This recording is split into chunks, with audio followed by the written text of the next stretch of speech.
Hello everyone, welcome to success classes. I am Gaurav Soin. आप सभी के सामने आज एक इंपॉर्टेंट वीडियो के साथ मैं हाजिर हूँ and this important video is regarding measure of central tendency. And today the measure of central tendency which we are covering is arithmetic mean, and I have converted this whole arithmetic mean concept into two parts, and today we are going to study the part one of it. So before moving ahead, I would like you all to subscribe my YouTube channel Success Classes and hit the bell icon for latest updates. You can also visit our website, that is researchphd.in, for daily quizzes and for PhD admission notifications, and you can also follow us on Facebook and Telegram also. And the link of website, Facebook page and Telegram is given in the description box. वैसे ये जो आज मैं आप लोग के लिए video लिखे हैं, it is very much important for those who are preparing for PhD और MPhil entrance exam and also for those who are an aspirant of NET JRF in this subject commerce. तो measure of central tendency आप देखोगे तो specifically अलग से आपको दिया हुआ है और बहुत बेसिक्स में यहाँ पे समझाने वाला हूँ, न्यूमेरिकल भी समझाने वाला हूँ, जिससे आगे जाकर के अगर क्वेश्चन आता है, क्योंकि PhD वगैरह में न्यूमेरिकल्स ज़्यादा आते हैं और आजकल तो नेट JRF में भी न्यूमेरिकल्स आने लगे हैं, तो हमारा कोई भी पार्ट ना अननोटिस्ड ना रह जाए। क्या होता है अर्थमेटिक मीन? अर्थमेटिक मीन मतलब होता है एवरेज। अगर मैं बात करूं, arithmetic mean is simply you can से एन एवरेज। और इसमें क्या होता है, इसमें जैसे कि मैं आपको एग्जांपल बताना चाहता हूं। सपोज एक स्टूडेंट है, उसके 5 सब्जेक्ट हैं। फर्स्ट सब्जेक्ट में इसके 80 मार्क्स आए हैं, सेकंड में 76, थर्ड में आप कह सकते हो 65, फोर्थ में आप कह सकते हो 72 और फिफ्थ में सपोज आए हैं इसके 90। अब आपको जानना है कि ऑन एन एवरेज इसका परफॉर्मेंस कैसा है। अभी तो आपके पास 5 वैल्यूज़ हैं। अब आप चाहते हो कि एक सिंगल वैल्यू होनी थी जिससे मुझे पता चले कि ऑन एन एवरेज इसका परफॉर्मेंस कैसा है। तो आप क्या करोगे, जितने भी ऑब्जर्वेशंस हैं, जितनी भी वैल्यूज़ हैं ऑब्जर्वेशन में, आप उन सबको ऐड कर दोगे और डिवाइड बाय कर दोगे number of observations. Values of observation का टोटल जो है उसको आप जब डिवाइड कर देते हो नंबर ऑफ ऑब्जर्वेशन से, तो उस केस में आपका आ जाता है एवरेज, और उसी एवरेज को कहते हैं हम अर्थमेटिक मीन, है ना। तो एक सिंगल फिगर आ जाएगा, एक सिंगल वैल्यू आ जाएगी जो कि एंटायर डाटा को रिप्रेजेंट करेगी, जितने भी ऑब्जर्वेशंस में डाटा हैं। So it makes the entire process very much precise, और एक पर्टिकुलर फिगर के बेसिस पे we can make our judgements much more easier. अब आगे आ जाते हैं, why it is needed to study this arithmetic mean, always have this approach कि हम ये क्यों पढ़ रहे हैं। Because first of all average helps in representing the entire data by one value. एक वैल्यू से आप एंटायर डाटा को रिप्रेजेंट कर सकते हो। It gives a bird eye view on the vast data. इतने सारे 80, 76 इतने सारे आपको दिए हुए हैं। जितने प्रिसाइज नंबर होंगे उतना अच्छा होगा, जितने ज़्यादा नंबर्स होंगे उतने ज़्यादा चीज़ें क्या हो जाएंगी, कॉम्प्लिकेटेड हो जाएंगी और हमको डिसीजन लेने में प्रॉब्लम हो जाएगी। तो ये कंपैरिजन में भी हमें मदद करता है। एक पर्टिकुलर एवरेज जो होगा, it helps us in comparing also. जैसे हमें ये जानना है कि फर्स्ट सेकंड थर्ड कौन आया है, तो हमने एवरेज निकाला, एवरेज में जिसके ज़्यादा मार्क्स आए वो फर्स्ट हो गया, फिर सेकंड, फिर थर्ड, इस तरीके से हम रैंक्स डिनोट कर सकते हैं। तो एक एग्जांपल है, आप देख सकते हो, इसको पढ़ सकते हो। वैसे तो मैंने अपने एग्जांपल से आपको क्लियर कर ही दिया होगा। अब आगे आ जाते हैं मेरिट्स डिमेरिट्स के अर्थमेटिक मीन के। It is simplest of all the other averages to understand and easiest to compute. Easy होता है काफ़ी कैलकुलेट करना, और it is not based on the position of observation in this series. ये position पे depend नहीं करते। जैसे आगे जा करके हम जो है मिड वैल्यू लेंगे मीडियन में, या है ना मोस्ट फ्रीक्वेंट वैल्यू लेंगे मोड में, तो यहाँ पे कोई पोजीशन ऐसा बैरियर नहीं कि पोजीशन को हम फोकस कर रहे हैं। It is affected by the values of every item in the series. ये हर एक आइटम से अफेक्ट करता है। सपोज आपके 95 मार्क्स आ जाएंगे तो आपका एवरेज बढ़ जाएगा, आपके सपोज 40 मार्क्स आ जाएंगे तो आपका एवरेज घट जाएगा। तो ये हर एक वैल्यू से अफेक्ट होता है। If the data contains extreme values too large और टू स्मॉल, तो ये एक इसका डिमेरिट भी बन गया। अगर बहुत एक्सट्रीम आइटम्स होंगे, है ना, जैसे कि अगर हम किसी की सैलरी, एवरेज सैलरी कैलकुलेट करें कि ऑन एन एवरेज कितना मिलता है एक पर्टिकुलर ऑर्गेनाइजेशन में एम्प्लॉयज़ को, तो किसी को 2 लाख मिला है और किसी को सपोज 4,000 मिल रहा है, तो ये जो 4,000 वाला है उससे तो नाइंसाफ़ी होगी, बिकॉज एवरेज करीबन आएगा कुछ 40,000, है ना। तो हम बोल सकते हैं 40,000 ऑन एन एवरेज मिलता है, पर ये इंसान को 4,000 रुपीज़ मिल रहा है। Is it clear? तो ये टू लार्ज और टू स्मॉल जो आइटम्स होते हैं उसकी वजह से क्या होता है, आपका जो है अर्थमेटिक मीन उतनी बेटर तरीके से रिप्रेजेंट नहीं कर पाता द एंटायर ऑब्जर्वेशंस के अंदर जो डाटा होते हैं। It gives equal importance to all the items. ये एक डीमेरिट हो जाता है, हर एक जो है आप कह सकते हो इंपॉर्टेंस देता है हर एक आइटम को, जिसकी वजह से क्या होता है कि एक आइटम अगर आपने और ऐड किया तो उससे क्या है कि एक तरीके से एवरेज फ्लक्चुएट होने लग जाता है ना, तो जिससे डिसीजंस आपके वेरिएट होने लग जाते हैं, तो ये भी एक इसका एक डिमेरिट होगा। नेक्स्ट डाटा सेट टाइप अपन देख लेते हैं। एक तो है यहाँ पे अनग्रुप्ड डाटा, जिसे इंडिविजुअल सीरीज भी बोलते हैं, जिसमें फ्रीक्वेंसी डिस्ट्रीब्यूशन नहीं होता है। इंडिविजुअल सीरीज में फ्रीक्वेंसी डिस्ट्रीब्यूशन नहीं होता है, और ग्रुप डाटा में हम फ्रीक्वेंसी डिस्ट्रीब्यूशन भी रखते हैं, जैसे कि एफ फ्रीक्वेंसी डिस्ट्रीब्यूशन होता है ना, कोई एक आइटम कितनी बार आ रहा है, कितनी फ्रीक्वेंटली आ रहा है, वो हम ग्रुप डाटा में रखते हैं। और जिसमें हम कोई फ्रीक्वेंसी डिस्ट्रीब्यूशन नहीं रखते, वो हो जाता है आपका इंडिविजुअल सीरीज या अनग्रुप्ड डाटा। इसके अलावा अगर हम बात करें ग्रुप्ड डाटा को हम दो पार्ट्स में डिवाइड करें। डिस्क्रीट सीरीज, जिसके कोई क्लास इंटरवल्स नहीं होते, सिंपल होते हैं, यहाँ पे हमने एक्स लिखा तो 8, 10, 15 ऐसे करके जो होता है वो डिस्क्रीट सीरीज होती है। और एक होती है कंटिन्यूस सीरीज, जिसमें हम क्लास इंटरवल्स रखते हैं। ठीक है, तो ये डिफरेंस हो गया आपका डिस्क्रीट सीरीज में और कंटिन्यूस सीरीज में। अब आगे आ जाते हैं हाउ इट इज़ कैलकुलेटेड, कैसे कैलकुलेट करना है। अगर हम अभी सिर्फ और सिर्फ अनग्रुप्ड डाटा की बात कर रहे हैं, फिर बाद में हम ग्रुप डाटा की भी बात करेंगे, इसलिए मैंने पार्ट्स में डिवाइड किया है। पहले हम अनग्रुप्ड डाटा की बात करते हैं। अनग्रुप्ड डाटा में डायरेक्ट होता है, अज्यूम्ड मीन मेथड होता है और स्टेप डिवीजन मेथड होता है। हम यहाँ अनग्रुप्ड की बात करें, मतलब we are talking about individual series. तो फॉर्मूला देख लीजिए, फॉर्मूला इज इंपॉर्टेंट। मीन ऐसे निकलता है sigma X upon N. Assumed mean हम ए को ले लेते हैं, सिग्मा डी अपॉन एन, और स्टेप डिवीजन में हम A plus sigma D dash upon N into class interval कर देते हैं। अब देखते हैं अनग्रुप्ड डाटा, एक क्वेश्चन लेते हैं, जैसे डायरेक्ट मेथड यहाँ पे दिया हुआ था, ये फॉर्मूला ध्यान में रखेंगे और यहाँ पे पुट करेंगे। Calculate the average weight from the following data of 10 students. 10 students है, उनके एवरेज वेट आपको कैलकुलेट करना है। कोशिश करिए, सिंपल है। डायरेक्ट मेथड में हम प्लस करने वाले हैं। फॉर्मूला क्या है मीन का? मीन इज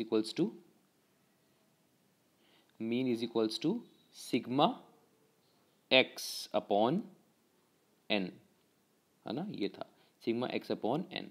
सिग्मा एक्स ऐसे आएगा जब हम इन सबको प्लस कर देंगे, इन सबको प्लस करके आया आपका 608 divide by 10, number of observations 10 है, तो आपका आया 60.8। तो ऑन एन एवरेज कितना वेट है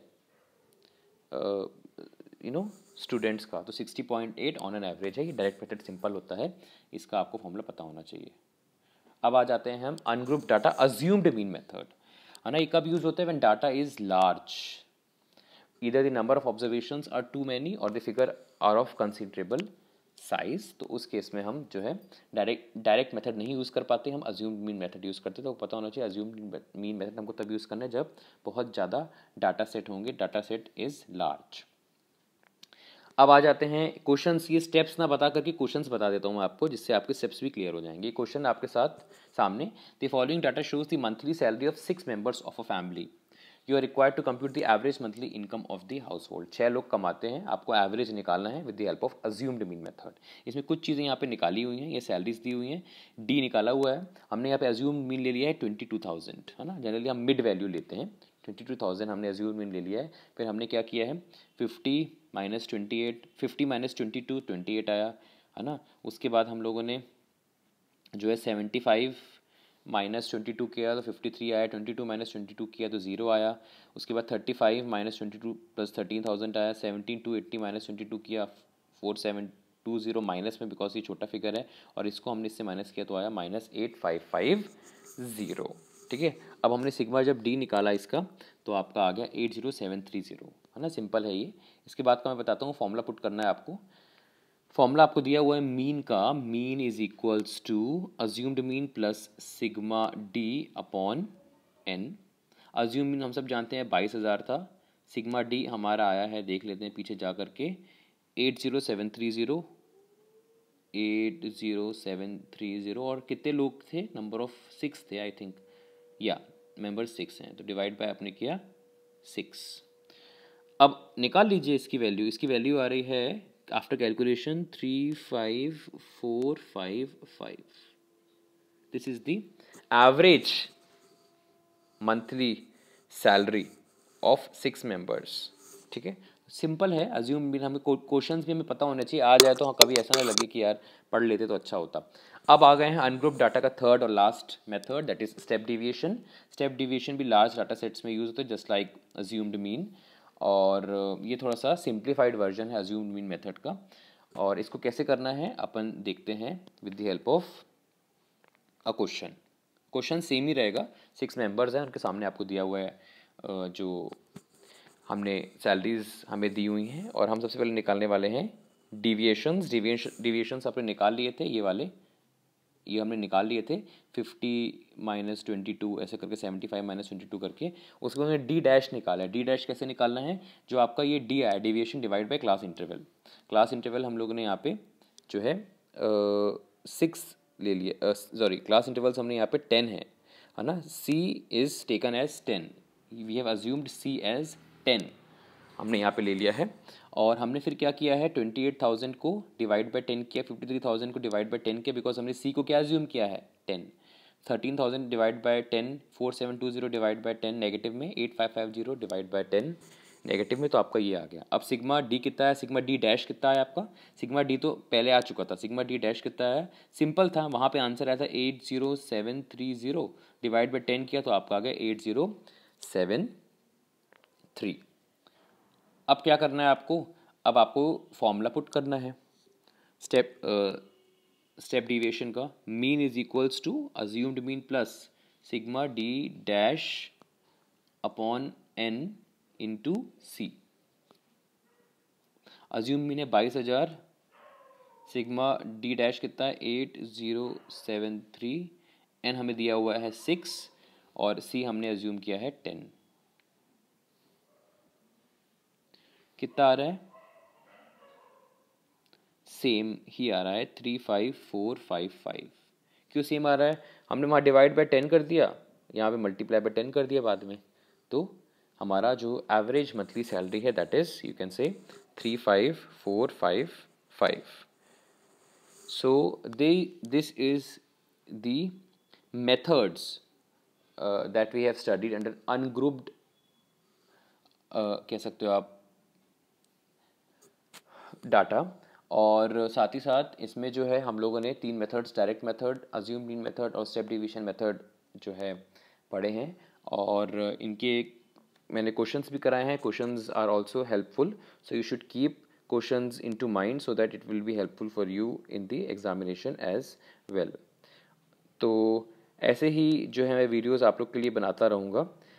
these are important for those who are preparing for the exam.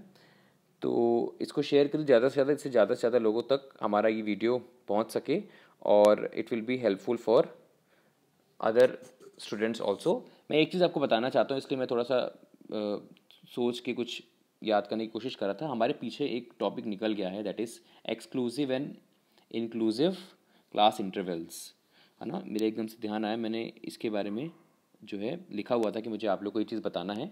Exclusive और इंक्लूसिव क्लास इंटरवल्स क्या होता है, फटाफट ये डिस्कस कर लेते हैं एक, तो मेरा पूरा का पूरा जो है आज का जो ऑब्जेक्टिव है वो कंप्लीट हो जाएगा। अगर मैं बात करूँ एक्सक्लूसिव क्लास इंटरवल की, तो एक्सक्लूसिव क्लास जो इंटरवल होता है, क्लास इंटरवल जो होता है, इसमें कैसी सीरीज़ होती हैं, जैसे कि आपन ने बोला 0 to 10, 10 to 20, 20 to 30, 30 to 40, just like this. तो मतलब इसका जो हाईएस्ट है वो इसका लोवेस्ट बन जाएगा, तो ये होता है एक्सक्लूसिव क्लास इंटरवल में। What about inclusive class interval, inclusive में क्या होगा, इंक्लूसिव में होगा 0 to 10, 11 to 20, 21 to 30, मतलब जो हाईएस्ट और लोवेस्ट है वो दोनों डिफरेंट होंगे, it will never be same. So ये चीज़ मुझे बतानी थी, और इसको बताने के साथ साथ मैंने अपना पूरा वीडियो भी आज कंप्लीट कर लिया है। सो ऐसे ही आप हमें लाइक्स और कमेंट्स देते रहिए। मिलते हैं नेक्स्ट वीडियो में। Have a very nice day ahead.